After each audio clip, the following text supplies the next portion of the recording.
The training hall smelled of recycled air and nervous anticipation. Instructor Vexithar stood at the podium, his forearms gesturing dramatically as he addressed the latest batch of recruits for the Galactic Conservation Corps. His scales rippled with an iridescent sheen under the harsh fluorescent lighting, giving him an almost theatrical appearance that he clearly enjoyed. "Listen well, cadets." His voice boomed across the amphitheater. "Today we discuss the most dangerous category of fauna in our mapped universe, Category 7 predators, Deathworld killers." The assembled students, representing 14 different species, leaned forward with varying degrees of interest. Vexthar had a reputation for being dramatic, but he knew his subject matter. 20 cycles of field experience tended to do that. "Now," he continued, activating the holographic display, "when we classify a creature as Category 7, we're talking about apex predators from planets with a gravity rating above 1.3 standard, atmospheric toxicity levels that would liquefy most civilized species, and survival competition so intense that evolution basically said, 'Forget mercy, let's just make nightmares.'" A nervous chittering came from the Quilvan section. Vexthar smiled, showing far too many teeth. "Oh yes, my gelatinous friends. Be afraid. These creatures are why the Conservation Corps exists. Someone has to make sure idiots don't try to keep them as pets, or, heaven forbid, introduce them to colony worlds." In the third row, sandwiched between a towering Grenth and a floating Whisper, sat Marcus Webb. He looked unremarkable by most standards. Average height for his species, brown hair that refused to cooperate with any styling product ever invented, and a tendency to slouch that drove his academy instructors crazy. His uniform bore the same trainee insignia as everyone else's, though his fit slightly differently due to his species' unusual proportions. The classification on his student badge read Homo sapiens, origin, Earth, restricted access, gravity tolerance, 1.0 standard. Marcus had learned early on that most people didn't bother reading past the gravity tolerance rating. Anything at 1.0 or below was considered soft-world stock. Farmers, artists, administrators. Not the kind of species you'd expect in a Conservation Corps training program. He'd kept his head down for 3 weeks now. Let the others assume he was some bureaucrat's kid who'd pulled strings to get into the program.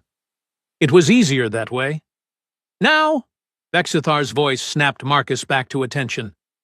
"Let me show you something that will haunt your dreams. This is the Krell Razor Bear from Thaxus Prime. Gravity, 2.1 standard. Atmospheric composition, sulfur dioxide and methane.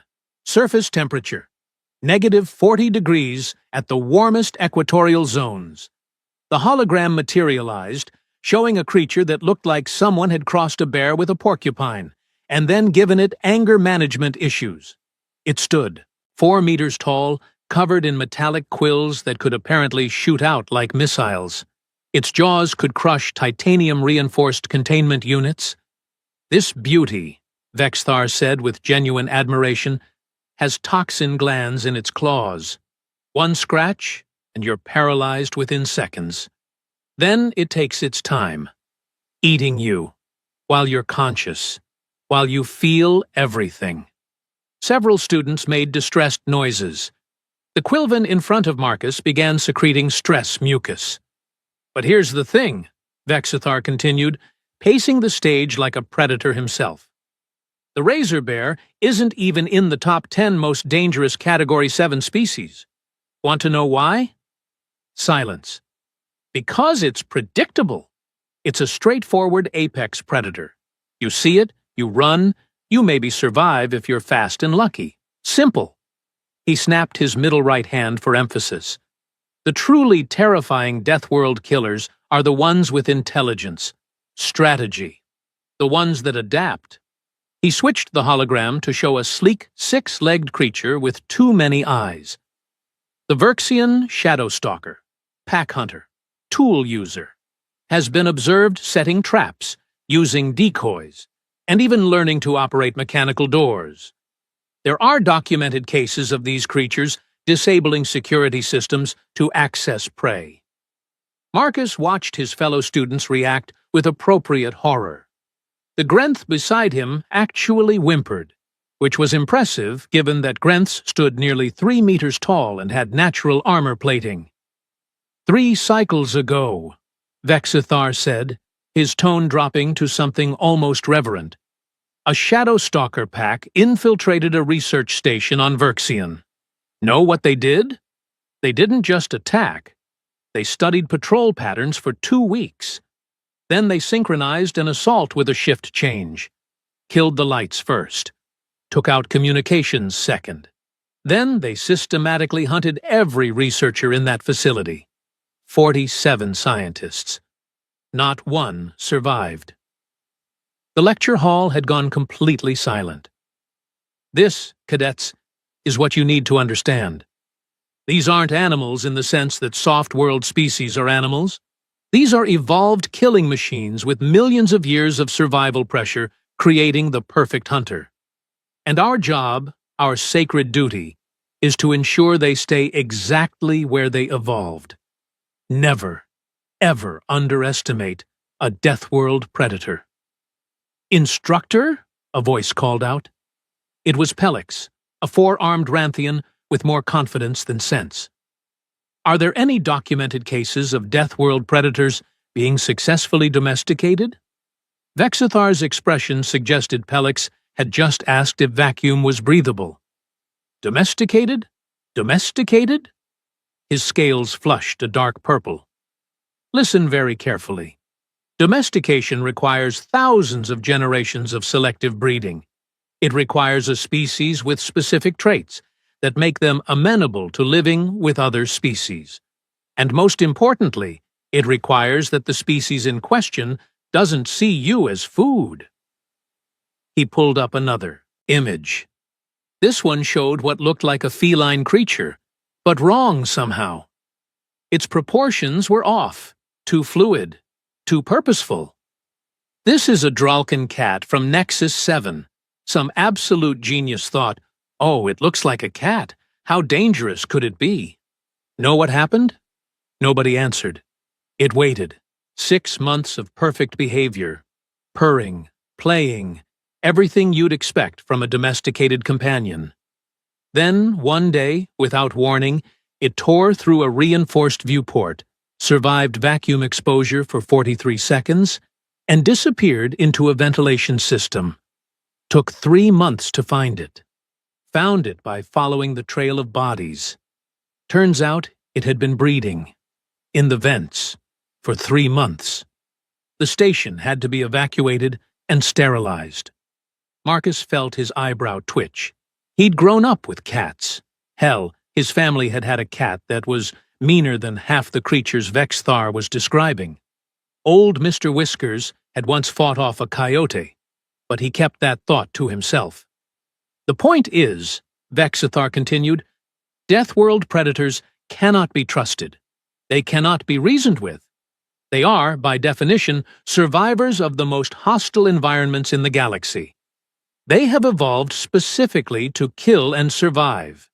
Any attempt to interact with them beyond proper containment and observation protocols is suicide.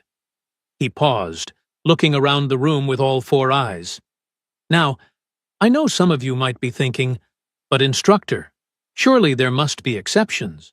Surely there are Deathworld species that are peaceful, or at least manageable. And to that I say, no, absolutely not. There are no friendly Deathworld species. The entire classification exists specifically because these creatures are universally dangerous. Marcus shifted in his seat. The lecture was getting a bit heavy-handed. Sure, dangerous predators existed, but the way Vexithar talked, you'd think anything from a high-gravity world was basically a xenomorph from those old horror movies. Let me show you another example, Vexithar said, warming to his subject. This is particularly relevant because we've recently had some incidents. regarding this species. The hologram shifted to show something that made several students recoil. It was vaguely humanoid, but covered in thick fur, with massive fangs and claws that looked like they could rend metal. Its posture suggested power, barely contained. The Thraxian gorewolf, bipedal, pack hunter, apex predator from a world with 1.8 standard gravity. These creatures are smart enough to use basic tools, strong enough to tear through standard hull plating, and mean enough to hold grudges across generations. There's a documented case of a gorewolf pack tracking a shipping crew across 3 systems because that crew had accidentally killed one of their young during a landing. 3 systems? Someone whispered. 3 systems, Vexithar confirmed. They hitched rides on cargo ships, survived in cargo holds, waited months between attacks. Patient, strategic, terrifying. Marcus found himself actually paying attention now, despite his intention to remain unnoticed. The gorewolf thing did sound genuinely dangerous, though he couldn't help but think about some of the stories his grandmother used to tell about Australian wildlife. Drop bears weren't real, but cassowaries definitely were, and those things were basically velociraptors with feathers. Now, Vexthar said, his tone shifting to something darker. I want to talk about the real nightmare fuel. The creatures that don't just kill you quickly. The ones that play with their food. The lights dimmed further, and the hologram showed something that looked almost cute. Small, fuzzy, with big eyes. This is a Merkel from Glacius 9. Looks harmless, doesn't it? Nods around the room. It did look harmless. This thing, Vexthar said with evident satisfaction, secretes a paralytic agent through its fur. Just touching it causes full-body paralysis within minutes. Then it burrows into its victim's chest cavity and eats them from the inside out. The paralytic keeps you conscious the entire time, and the process takes 3 days. The stress mucus production from the Quilvan student reached critical levels. Marcus grimaced. Okay, that was genuinely horrifying. Point to Vexithar. But here's what I really want to emphasize, the instructor continued, moving to the front of the stage.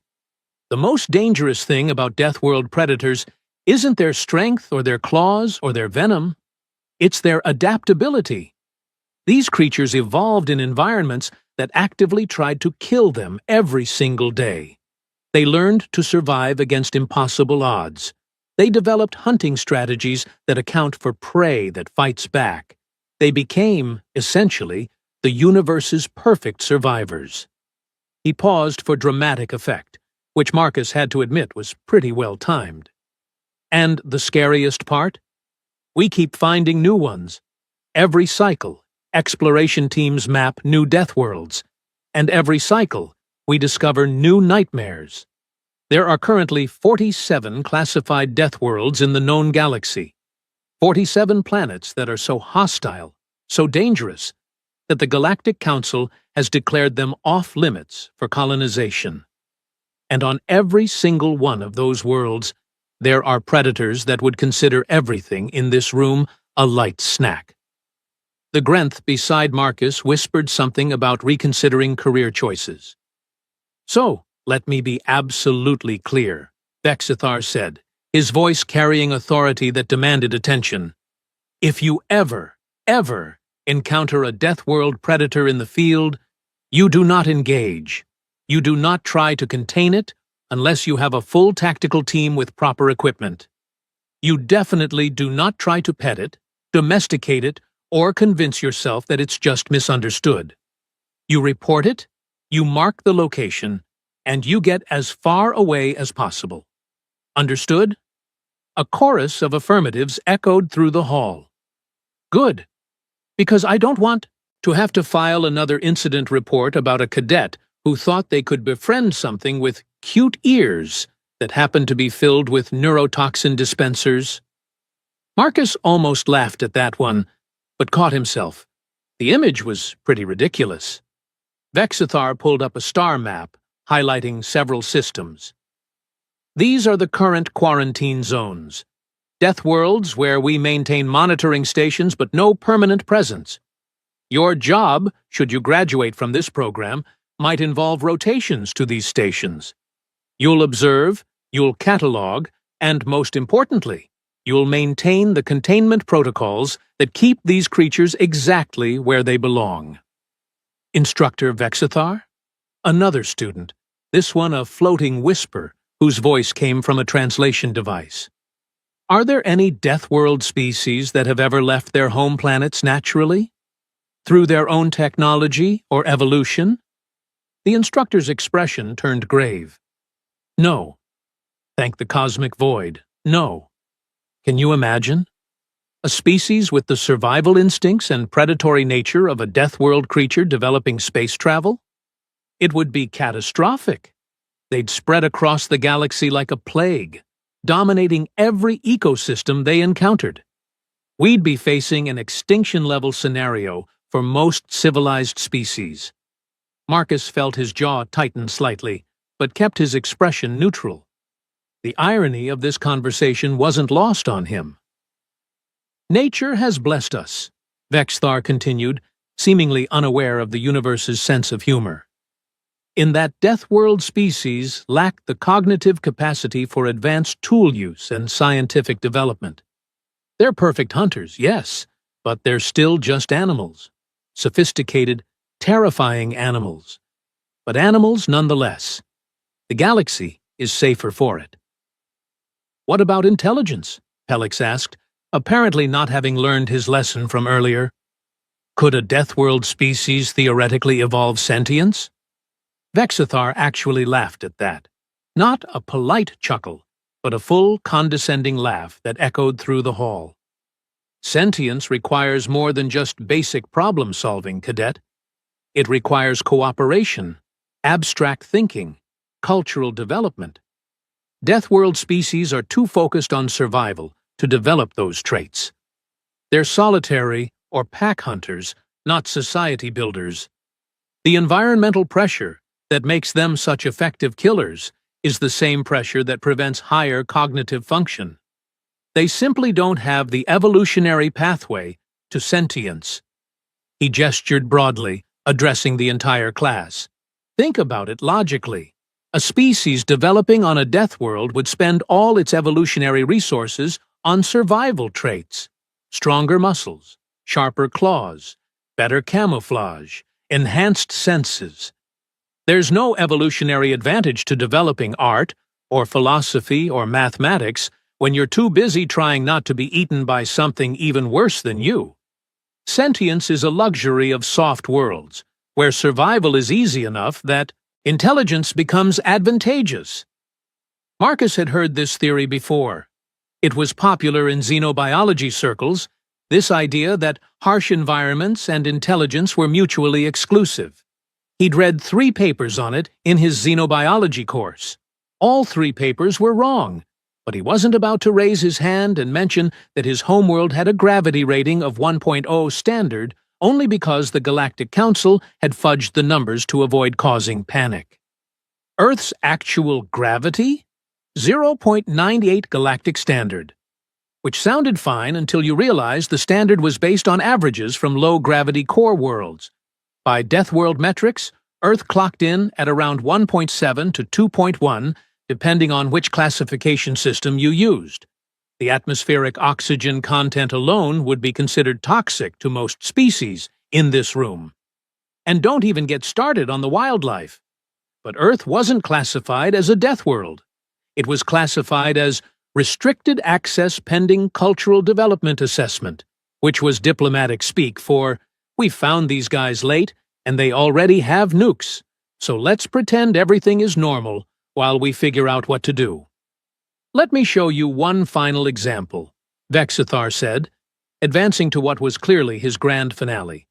This is the creature that, in my professional opinion, represents the absolute pinnacle of Deathworld evolution. The thing that keeps me up at night when I really think about the implications of its existence. The hologram shifted to show something that looked almost draconic. 6 limbs, armored hide, multiple eyes, and a jaw structure that suggested it could bite through practically anything. The Zarathian apex hunter, Vexthar breathed, genuine fear coloring his voice. Found on Zerath Prime, a world with 2.4 standard gravity, temperatures that swing from boiling to freezing in a matter of hours, and an atmosphere that's basically poison gas soup. This creature is the ultimate survivor. It can adapt to temperature extremes, it can survive without food for up to a standard year, it has redundant organ systems, and it's smart enough to learn from its mistakes. Learn from mistakes? Someone asked weakly. Oh, yes. There's a documented case of an apex hunter being repelled by an electric fence. Know what it did? It spent a week observing the fence, then tunneled under it. When that tunnel was discovered and collapsed, it tried going over. When anti-climb measures were implemented, it waited 3 months, then attacked during a power outage. It remembered. It adapted. It won. The silence in the hall was absolute. This is why, Vexithar said softly, we maintain quarantine protocols. This is why we take Deathworld threats seriously. Because somewhere out there, on planets we haven't even discovered yet, there are creatures that make the apex hunter look tame. And our job is to make sure they never, ever become anyone else's problem. He straightened, returning to his more professional demeanor. You have assignments on your datapads. Review the containment protocols for categories 5 through 8. We'll have a practical examination next week involving simulated containment breach scenarios. I expect you all to take this seriously. The life you save will likely be your own. As students began gathering their belongings, Vexithar added one last comment. Oh, and one more thing. For those of you from soft-world species, don't feel discouraged. The Conservation Corps needs administrators, logistics coordinators, and data analysts just as much as we need field agents. There's no shame in playing to your species' strengths. Marcus stood slowly, collecting his data pad. Around him, students chattered nervously about the lecture, comparing notes on which creature was the most horrifying. The Grenth beside him was still muttering about career changes. As he headed toward the exit, Pelix fell into step beside him. That was intense, right? The Ranthian said, his forearms gesturing excitedly. I mean, I knew Deathworlds were dangerous, but I didn't realize how dangerous. Makes you grateful we evolved on civilized planets, right, Webb? Marcus managed a non-committal grunt. I mean, could you imagine actually coming from one of those places? Pelix continued, oblivious. Having to worry about being eaten every day? No wonder they never developed sentience. Too busy surviving. Yeah, Marcus said carefully. Can't imagine. They reached the corridor outside the lecture hall, where students were dispersing toward various destinations. Pelix waved goodbye as he headed toward the commissary, leaving Marcus alone with his thoughts. He pulled out his data pad, scrolling through the assignment Vexithar had posted. Categories 5 through 8, containment protocols, threat assessment matrices, standard stuff. His personal messages indicator blinked. One new message from an address he recognized, his younger sister, Emma, back home. Hey, Marcus, her message began, accompanied by a photo. Look what followed me home. Mom says I can keep her, if I promise to feed her and clean up after her.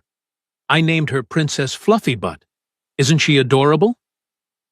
The photo showed Emma grinning broadly, holding what most of the galaxy would classify as a mid-level predator, canine species, descended from wolves, approximately 15 kilograms, capable of running at speeds exceeding 40 kilometers per hour, bite force sufficient to crack bones, pack hunter instincts. Most species in the galaxy would see that image and call for a tactical response team. Emma had dressed it in a tiny sweater and given it a squeaky toy. Marcus smiled despite himself. He typed back a quick response. She's cute. Make sure she gets her shots. and don't let her chew on the furniture. He pocketed the data pad and started walking toward his quarters. Tomorrow would be another day of lectures, probably more graphic descriptions of creatures that would give his classmates nightmares. More discussions of how Deathworld species were unsophisticated killing machines without higher cognitive function. Meanwhile, somewhere in the Andromeda sector, Earth continued spinning. Humans went about their business, blissfully unaware that the rest of the galaxy considered their entire planet a quarantine-worthy nightmare zone.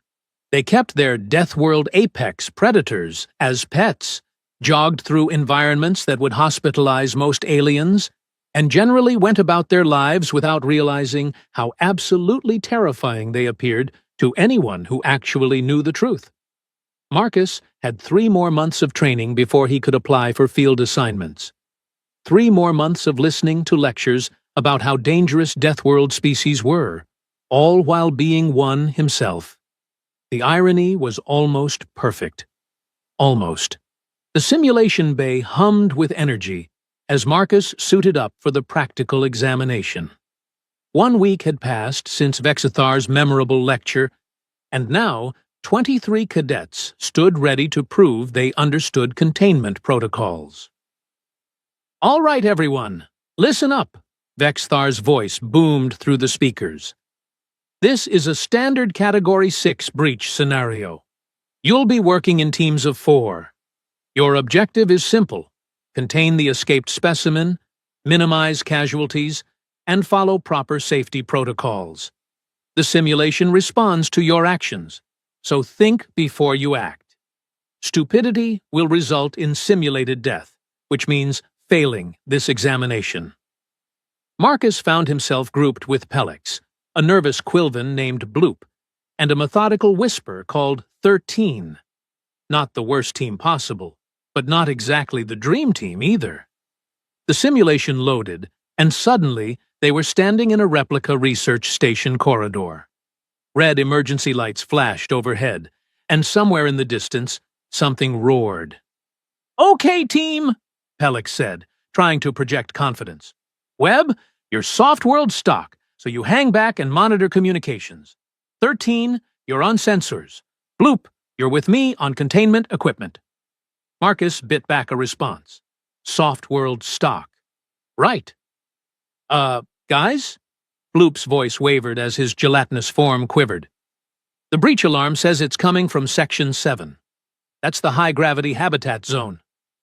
"High gravity?" Pelix's confidence faltered slightly. "How high?" 2.1 standard, 13 reported, his translation device rendering his species' electromagnetic pulses into audible speech. "The escaped specimen is listed as a Krell razor bear. Toxin level, lethal. Aggression index, maximum. Recommended containment team size, 12 members with heavy equipment. We have 4 people and 1 stun rifle," Pelix said, staring at their woefully inadequate gear. "Maybe we should call for backup," Bloop suggested, already secreting stress mucus. The building shook. Distant screaming echoed through the corridors, followed by the distinctive sound of metal tearing. "No time," Marcus said quietly. "It's between us and the evacuation. Root. We either contain it or people die." Everyone looked at him. Soft World Web offering tactical analysis. "He's right," 13 confirmed. "Current trajectory puts the specimen on course to intercept civilian evacuation within 4 minutes. Okay, Pelix muttered, his 4 arms checking and rechecking their equipment. "Standard protocol. We use the environment. 13. Find me access to atmospheric controls. If we can flood the corridor with coolant gas, it might slow the creature down enough for us to establish a containment field." They moved quickly, following 13's sensor readings through the twisting corridors. The evidence of the Razor Bear's passage became increasingly obvious. Scratch marks gouged into walls, doors torn from their hinges, and eventually, bodies. Simulated, but disturbingly realistic. "This is insane," Bloop whispered. How did facilities let something this dangerous breach containment? Because simulations always make the security protocols fail, Marcus replied, keeping his voice calm. Real life isn't usually this catastrophic. They reached the atmospheric control station. 13 interfaced with the system, while Pelix set up the portable containment field generator. Their plan was sound. Funnel the creature into a narrow corridor, slow it with coolant, then trap it in an energy field until proper containment teams arrived. Then the Razor Bear came around the corner. The holographic projection was terrifyingly detailed. 4 meters of muscle, fury, and metallic quills that rattled as it moved. Its eyes fixed on them with predatory intelligence. For a moment, everyone froze. "Now!" Pelix screamed. 13 activated the coolant system. Gas flooded the corridor, obscuring visibility but hopefully slowing the creature. Pelix triggered the containment field. Nothing happened. "What? No! No! No!"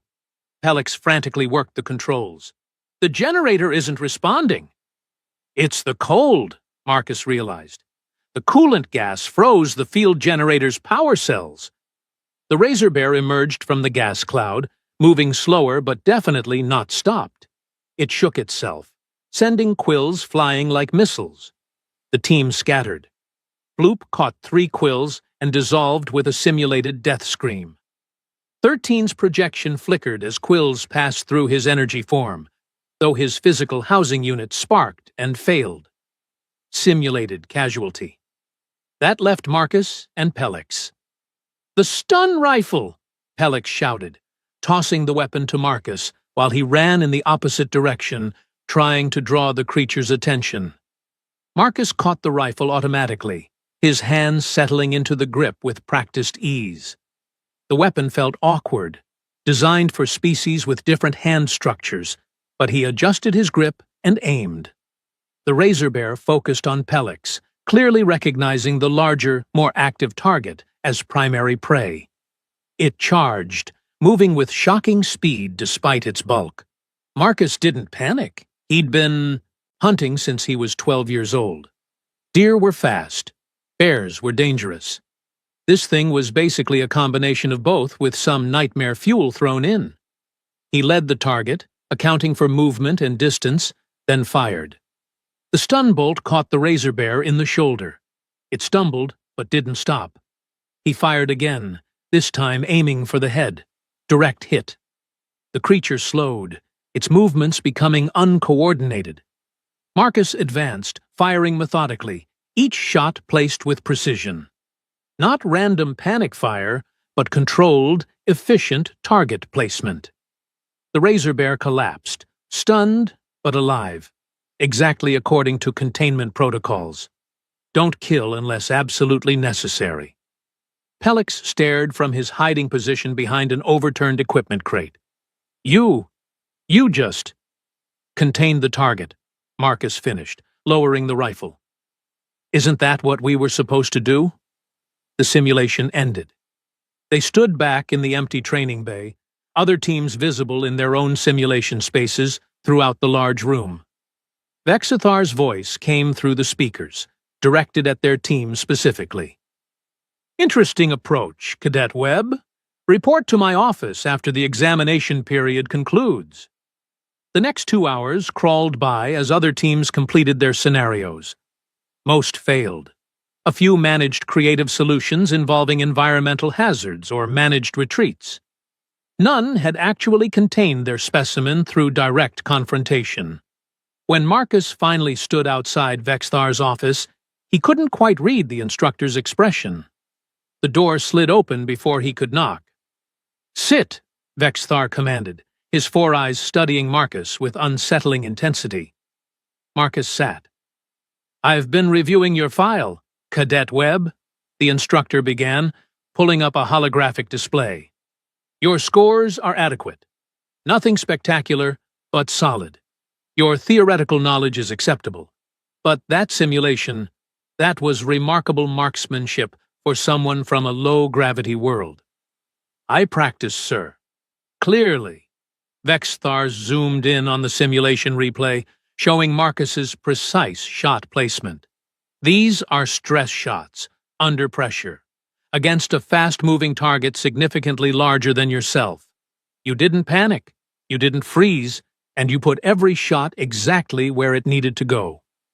He paused, his scales shifting to a thoughtful amber color. Tell me, Cadet Webb, what's your homeworld's primary predator? Marcus hesitated. This was dangerous territory. We have several, sir. Depends on the region. Give me an example. Bears, sir. Large omnivores with significant strength advantages. Sharks in aquatic regions. Various big cats. Crocodilians near water. Wolves in pack formations. Vexthar's eyes widened slightly. Your world has multiple apex predators? Yes, sir. Different environmental niches support different species. And these bears? How large? The largest species can reach approximately 2.5 meters tall when standing upright, sir. Mass around 600 kilograms. The instructor's scales flushed pale. In galactic standard measurements, that meant bears on Earth were roughly comparable in size to Krell razor bears. Maybe smaller, but not by much.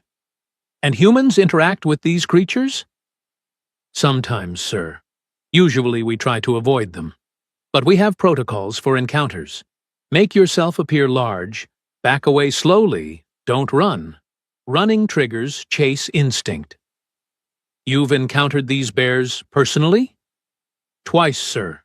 Camping trips with my family. Both times we followed protocol, and nothing happened. Vexthar leaned back in his chair, all four arms crossing over his chest. Cadet Webb, I'm going to ask you a direct question, and I need an honest answer. What is your homeworld's actual gravity rating? Marcus met his gaze steadily. My official file lists it as 1.0 standard, sir. That's not what I asked. A long pause stretched between them. Approximately 1.7 to 2.1, sir, depending on which measurement system you use. The official rating uses averages that simplify certain factors. The color drained from Vexthar's scales completely. You're from a Deathworld. The Galactic Council doesn't classify it as such, sir. Because they're terrified of the diplomatic implications. Vexthar stood abruptly, pacing. By all the stars, I've spent the last week lecturing about Deathworld predators to an actual Deathworld species. I prefer to think of myself as a cadet, sir. Don't be glib. The instructor whirled. Do you understand what this means? You're from a planet that should be under quarantine, a planet that produces apex predators with developed sentience. Sir, with respect, humans aren't apex predators. Vexthar laughed, but it wasn't a happy sound. No? You evolved persistence hunting. You can track prey across vast distances. You have binocular vision for depth perception, forward-facing eyes, predator configuration. You're an endurance specialist who evolved to literally chase prey until it died from exhaustion. And somehow, you developed advanced cognition alongside those hunting adaptations. Marcus remained silent. There wasn't much he could say to that. The other students, Vexthar continued, the lecture. I stood there explaining how Deathworld species can't develop sentience, can't build societies, can't create technology. And you sat there, listening, knowing everything I said was wrong. You weren't completely wrong, sir. Those creatures are dangerous. Your protocols are sound. The fact that humans also evolved on a harsh world doesn't invalidate your expertise. Doesn't invalidate, Vexthar's voice cracked. I called your entire species evolutionary impossibilities. To be fair, sir, you didn't know. That was the point. Earth's classification is restricted information. Most species in the galaxy have no idea we exist. The instructor sat down heavily, looking genuinely shaken. How many others? He asked quietly. How many humans are in the Conservation Corps? Just me, sir. In training, at least. There are a few humans in administrative positions, but they don't work with dangerous fauna directly. Most of our people prefer to stay close to home. We're still pretty new to galactic society. But you volunteered. Why? Marcus considered the question carefully. Because the work matters, sir. You were right about one thing in your lecture. Deathworld predators are dangerous. They need proper management, proper protocols. Someone needs to ensure they're protected and contained. I grew up around dangerous wildlife. I understand it, respect it. Seemed like a good fit. A good fit, Vexthar repeated numbly. You're from a world that would give most species nightmares, and you think managing other Deathworld creatures is a good career choice. When you put it that way, sir, it does sound a bit strange. They sat in silence for a moment. Outside the office, other cadets passed by, chatting about the simulations, completely unaware of the conversation happening behind closed doors. I should report this, Vexithar said finally. Your presence here represents a massive security oversight. You could, sir, but my credentials are legitimate. I passed all the same entrance examinations as everyone else. My psychological evaluations show I'm stable, cooperative, and have appropriate respect for dangerous fauna. And frankly, given my background, I'm probably better qualified than most candidates.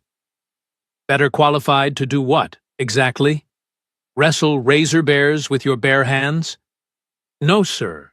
Better qualified to understand predator behavior from first-hand experience, to remain calm under pressure, to make accurate threat assessments. The simulation proved I can do the job. Vexthar studied him for a long moment. If I allow you to continue in this program, you need to understand something. You can't hide what you are forever. Eventually, someone will figure it out. And when they do, there will be panic, fear, possibly violence. I know, sir, but that's a risk I'm willing to take. This program, this work, it's important. Not just for the galaxy, but for Earth too. We need to understand how to coexist with other species, both sentient and non-sentient. We need to prove we're not the monsters everyone fears. The monsters everyone fears, Vexithar echoed. You do realize that's exactly what you are, from their perspective? Marcus smiled slightly. Sir, I've met the Quilvan student who sits in front of me in class. Bloop. He's terrified of everything. Gentle, kind, wouldn't hurt anyone. From my perspective, he's adorable. From his perspective, I'm a walking nightmare. We're both right. Context matters. The instructor's scales slowly returned to their normal color. You're remarkably well-adjusted for someone from a Deathworld. We prefer to call it Earth, sir. Earth, Vexthar repeated, as if testing the word. I'm going to have nightmares about your planet's wildlife for weeks. We have very good safety protocols, sir. Tourist deaths are actually quite rare. Tourists? You have tourism. Mostly nature reserves and historical sites. The dangerous wildlife is well managed. People go their whole lives without encountering anything more threatening than a mosquito. What's a mosquito? Tiny flying insect. Drinks blood. Carries diseases. Vexthar made a strangled sound. Your world has tiny flying disease-carrying predators, and you consider them mundane? They're more annoying than dangerous, sir. We have vaccines for most of the diseases they carry. The instructor put his face in his hands. All 4 of them. You're going to be the death of me, Cadet Webb. I certainly hope not, sir. You're an excellent instructor.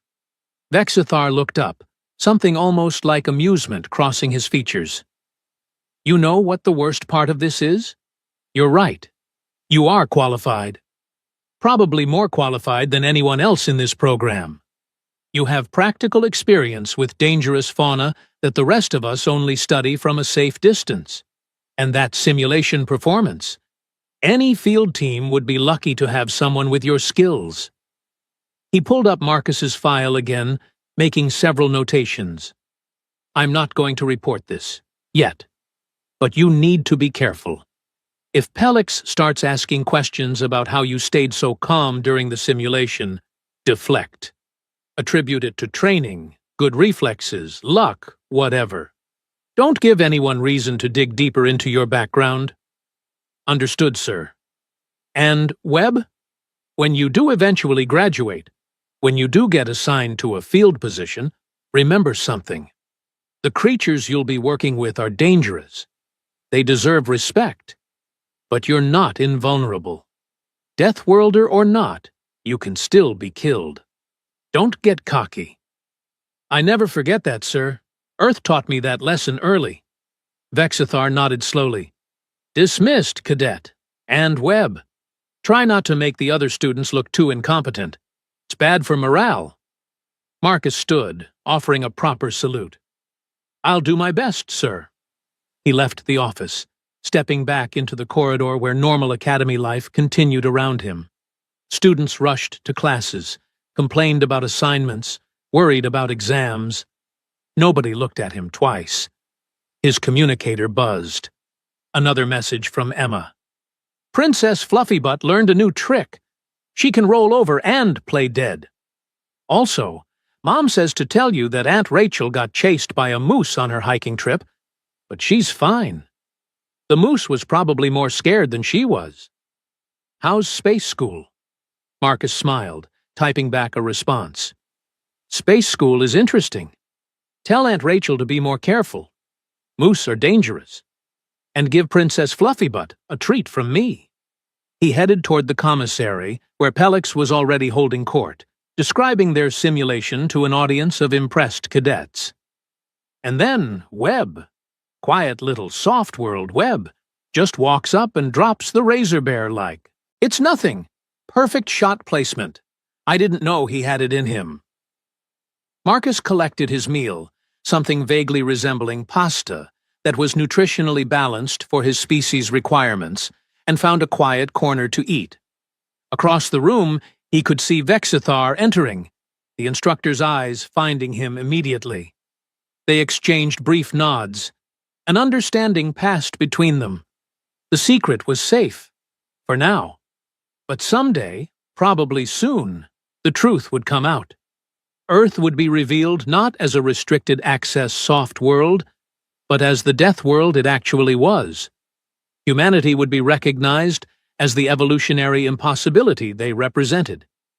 Sentient apex predators from a planet that should have been under quarantine. When that day came, everything would change. But until then, Marcus had training to complete, skills to develop, and a job to prepare for. Someone needed to ensure dangerous creatures were properly protected and contained. Someone who understood them, respected them, knew how to coexist with things that could kill you. Who better than someone from Earth? He finished his meal, reviewed his assignments for the next day, and headed back to his quarters. Tomorrow would bring new challenges, new lessons, new opportunities to prove himself without revealing too much. The galaxy wasn't ready for the truth about humanity yet, but someday they would be.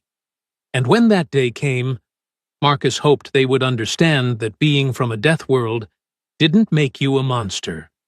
It just meant you understood survival, adaptation, respect for the dangerous and beautiful diversity of life throughout the universe.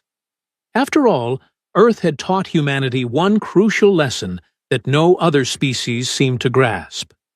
The most dangerous predators weren't always the ones with the biggest claws or the sharpest teeth. Sometimes, they were the ones smart enough to avoid using them. Marcus smiled to himself as he settled in for the night, Princess Fluffybutt's latest photo serving as his screen background. Somewhere out there, Vexithar was probably still processing the revelation that he'd been lecturing a Deathworlder about Deathworld fauna. The irony was delicious. And the adventure was just beginning.